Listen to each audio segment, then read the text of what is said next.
उत्तर प्रदेश के एक छोटे से गांव की ये कहानी है। इस गांव में लड़की का जन्म किसी अभिशाप से कम नहीं माना जाता। ये गांव ज्यादा बड़ा नहीं है। ज्यादातर लोग चौधरी अजमेर सिंह के भट्टे पर मजदूरी करके अपना पेट पालते हैं। उसी भट्टे पर धनवा नाम का एक आदमी भी काम करता है। उम्र लगभग 45 साल, अविवाहित और अकेला। शादी की उम्मीद उसने बहुत पहले ही छोड़ दी थी। उसे यकीन था कि वो उम्र भर कुंवारा ही रहेगा। लेकिन एक दिन गांव का पुजारी उसके लिए एक लड़की खोज लाता है।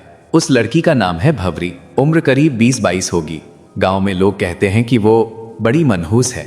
इसकी वजह भी अजीब है। अब तक उसकी 5 बार शादी तय हुई, लेकिन हर बार दूल्हा मौत के मुंह में चला गया। एक की मौत तो मंडप में ही हो गई, दूसरा रिश्ता कभी मुकाम तक पहुंचा ही नहीं, और तीसरा तो सबसे दर्दनाक, शादी के दिन ही दूल्हा घोड़े से गिरकर मर गया। भवरी की शादी में आए 5 खास लोग कहानी की असल परत खोलते हैं। पहला है चौधरी अजमेर सिंह, गांव का सबसे बड़ा जमींदार और रोजगारदाता। दूसरा है उसका मैनेजर सौरभ, जो पहले मजदूर था लेकिन अब चौधरी का खास गुंडा बन चुका है। मजदूरों से हफ्ता वसूली करना और उन पर दबंगई दिखाना उसका काम है।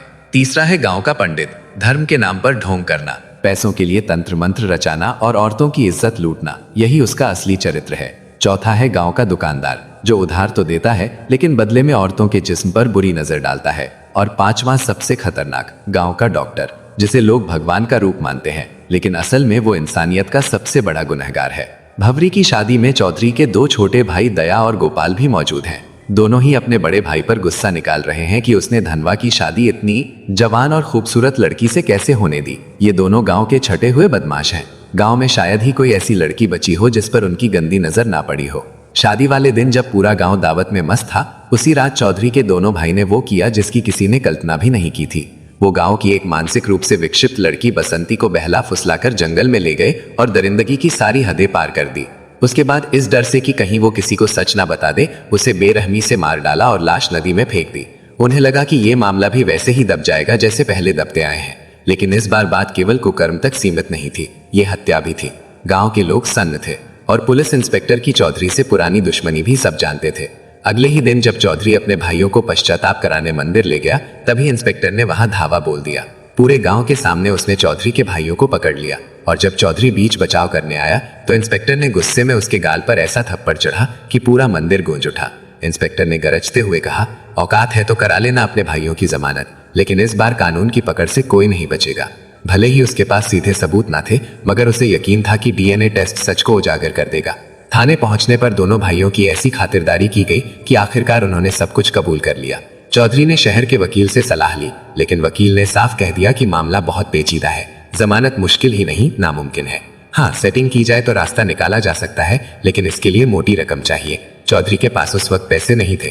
तभी गांव का पंडित उसकी मदद के लिए आया और बोला, चिंता मत करो चौधरी, मजदूरों की मजदूरी से पैसे काट लो।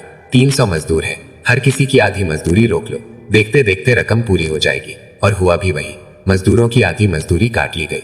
मजबूरी में मजदूर काम छोड़कर भी नहीं जा सकते थे, क्योंकि आसपास दूसरा कोई भट्टा ही नहीं था। जो विरोध करता उसे धमकियां मिलती या उसकी कुंडली दिखाकर डराया जाता। गरीब मजदूरों की हालत बद से बदतर हो गई। बुधवार नाम का मजदूर अपने बीमार बेटे की दवा तक नहीं खरीद सका। आखिर उसकी पत्नी मालती को बेटे के इलाज के लिए गांव के डॉक्टर के साथ सोना पड़ा। अगले दिन धनवा खुद अपनी बकाया मजदूरी मांगने चौधरी के पास गया। चौधरी ने बेहयाई से कहा, पैसे चाहिए तो अपनी औरत को भेज के मेरे पास, मजदूरी पूरी मिल जाएगी। ये सुनकर धनवा भड़क उठा। उसने पलट कर कहा, ठीक है चौधरी, मैं 7 दिन की मजदूरी छोड़ देता हूँ, तुम अपनी बीवी को मेरे पास भेज दो। चौधरी इस जवाब से आग बबूला हो गया। उसने अपने लठैतों से मिलकर धनवा को बुरी तरह पिटवाया। हालांकि वो बच तो गया, लेकिन बुरी तरह घायल हो गया। डॉक्टर ने पट्टियां तो कर दी, पर जांच के बहाने उससे भी वसूली की फिराक में था। घर में खाने तक के लाले पड़ गए। तभी बुधवार की पत्नी स्कूल जाने वाली बच्ची को लेकर पंडित के पास पहुंची। पंडित ने कहा, इसका इलाज पूजा पाठ से होगा, रात को अकेले मंदिर आना होगा, और वो भी सिर्फ एक वस्त्र में। जब उसने ये बात अपने पति को बताई तो उसने गुस्से में कहा, अगर पूजा से बीमारी ठीक होती तो दुनिया में डॉक्टरों की जरूरत ही ना पड़ती। पंडित के मन में क्या गंदगी पल रही है मैं सब समझता हूँ, इस ढकोसले में मत पड़ना, बच्चा अपने आप ठीक हो जाएगा। उस रात पुजारी देर तक मंदिर में इंतजार करता रहा। गांव के लाला ने यह देखकर पंडित का मजाक उड़ाया। पंडित तिलमिला उठा। ये सुनकर डॉक्टर ने ठंडी सांस भरते हुए कहा, चिंता मत करो, अब देखना मैं क्या करता हूँ। अगले दिन डॉक्टर ने चौधरी की मदद से पंचायत बुलाई। पूरे गांव के सामने उसने हाथ में एक मेडिकल रिपोर्ट लहराई और बोला, गांव में महामारी फैलने वाली है और इस बीमारी का कारण है धनवा। लोग सन्न रह गए। बीमारी का नाम किसी ने नहीं सुना था, लेकिन रिपोर्ट देखकर सभी डर गए। गांव अनपढ़ और अंधविश्वासी था, इसलिए डॉक्टर और चौधरी का झूठ आसानी से सच मान लिया गया। भीड़ में खुसुर फुसुर होने लगी। नतीजा यही निकला कि धनवा को गांव से बाहर निकाल दिया गया। बेचारा धनवा गांव के बाहर एक टूटी फूटी झोपड़ी बनाकर रहने लगा। उसने भवरी को भी खुद से दूर कर दिया ताकि उसे भी ये बीमारी ना लग जाए। भवरी अकेली पड़ गई। गांव में अब उसके लिए जीना और भी मुश्किल हो गया। काम की तलाश में उसने चौधरी के भट्टे का रुख किया, लेकिन वहां उसकी जिंदगी नरक से भी बदतर थी। मजदूरों और लठैतों की नजरें उसके जिस्म पर गिद्ध की तरह टिकी रहती। इसी दौरान मुंबई से एक जवान लड़का गांव आया। वो मजदूरों की हालत पर डॉक्यूमेंट्री बना रहा था। उसकी देखभाल का जिम्मा भवरी को दिया गया। खाना पकाना, सफाई करना। शूटिंग पूरी होने के दिन मूसलाधार बारिश हो रही।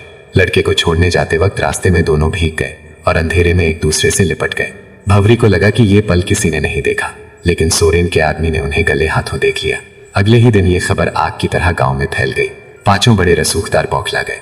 लड़के को सबके सामने बुरी तरह पिटवाया गया और पंचायत में भवरी पर आरोप लगाया गया। तमाशा देखने वालों में धनवा भी शामिल था।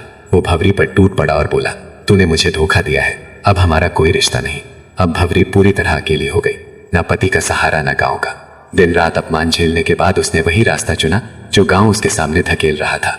उसने चौधरी और उसके चमचों को संदेश भेजा, अब मैं वही करूंगी जो तुम चाहते हो, लेकिन मेरी कीमत बाकी औरतों से 7 गुना होगी। पहले तो सबने इसे अनसुना किया, मगर रात गहराते ही पांचों रसूखदार बारी बारी से उसके घर पहुंच गए। बोली लगनी शुरू हुई। आखिरकार सबसे मोटी रकम लेकर एक ने भवरी का ये धंधा शुरू किया और यहीं से गांव की हवस की भूखी भीड़ टूट पड़ी। भवरी अब गांव की लानत नहीं, गांव की सबसे महंगी औरत बन चुकी थी। डॉक्टर से लेकर पुजारी तक, चौधरी से लेकर मजदूरों तक, हर कोई उसके जिस्म का सौदा करने लगा। जो औरत अपने अधिकार के लिए लड़ सकती थी, वही अब पूरे गांव की हवस का खिलौना बन गई। अब गांव में ये सब आम सी बात हो गई थी। भवरी की इज्जत बिक चुकी थी और कोई रोकने टोकने वाला नहीं था। उधर चौधरी अपने भाइयों की जमानत के लिए वकील के पीछे भाग दौड़ कर रहा था, लेकिन किस्मत को कुछ और ही मंजूर था। पैसे देने के बावजूद तभी जज का तबादला हो गया और चौधरी का पैसा डूब गया। वकील ने नया उपाय सुझाया, बसंती की दादी से समझौता करा लो, केस वापस ले लेगी। चौधरी भारी मन से दादी के पास पहुंचा, मगर वहां उसे ऐसा सच सुनने को मिला जिसने उसकी रूह तक हिला दी। दादी ने कहा, बसंती तेरी ही बेटी थी। चौधरी का दिल धक से रह गया। असल में सालों पहले उसका एक अवैध रिश्ता था और उसी से बसंती पैदा हुई थी। वो भले ही दिमागी तौर पर कमजोर थी, लेकिन खून तो चौधरी का ही था। ये सच्चाई जानकर चौधरी भीतर से टूट गया। गहरी खामोशी और तनाव ने उसकी आत्मा को ही घेर लिया।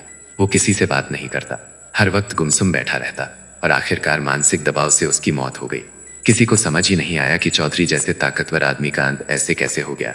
लेकिन चौधरी की मौत के बाद भी गांव की गंदगी बंद नहीं हुई। इसी बीच डॉक्टर की बेटी भी बीमार पड़ गई। गुपचुप इलाज कराने पर पता चला कि उसे एड्स हो गया है। गुस्से में डॉक्टर उसे मारता पीटता रहा और पूछता रहा कि किससे मुकाला किया। लड़की ने बताया कि उसका अफेयर डॉक्टर के असिस्टेंट मनु से था। जब मनु की पिटाई हुई तो उसने कबूल किया कि वो भवरी के पास भी जाता था। यह नाम सुनते ही डॉक्टर का चेहरा जल्द बढ़ गया। उसे याद आया कि वो भी भवरी के पास कई बार जा चुका है, यानी कि भवरी अब मौत की वजह बन चुकी थी। धीरे धीरे पूरे गांव में मौतों का सिलसिला शुरू हो गया। औरतें हो या मर्द, सबकी हालत बिगड़ने लगी। जब मीडिया तक ये खबर पहुंची कि गांव में महामारी फैल रही है, तब 100 से ज्यादा शवों की जांच की गई। रिपोर्ट सामने आई तो एड्स का पता चला। गांव में हाहाकार मच गया। अब लोग किसे दोष दें? सबकी उंगलियां धनवा की तरफ उठी, क्योंकि वही था जिसे सालों पहले एड्स की बीमारी हुई थी। गुस्साए गांव वाले उसे पीट पीट कर थाने ले गए, लेकिन जब उसका खून टेस्ट हुआ तो सच्चाई सबके सामने आई। धनवा को कभी बीमारी थी ही नहीं। असल में डॉक्टर ने पंचायत में झूठी रिपोर्ट दिखाई थी। असली बीमारी भवरी तक पहुंची थी, उस मुंबई वाले लड़के से जो डॉक्यूमेंट्री शूट करने आया था। वहीं से ये जहर पूरे गांव में फैल गया। अब गांव वालों का गुस्सा फट पड़ा। सच्चाई जानकर उन्होंने डॉक्टर, लाला, पंडित और सोरेन को घेर लिया। पुलिस ने भी आंखें मूंद ली और उस दिन पूरा गांव भेड़ियों की तरह उन पर टूट पड़ा। उन्हें इतना मारा गया कि वहीं तड़प तड़प कर उनकी मौत हो गई। उधर धनवा को जब ये पता चला कि भवरी भी उसी बीमारी की चपेट में है, तो वो उसे आखिरी बार देखने गया, लेकिन तब तक भवरी की मौत हो चुकी थी। धनवा ने भारी दिल से उसकी चिता सजाई और पूरे सम्मान के साथ अंतिम विदाई दी। ये पूरी कहानी यही बताती है कि अपने कर्मों से कोई नहीं बच सकता। जो जैसा बोता है वैसा ही काटता है।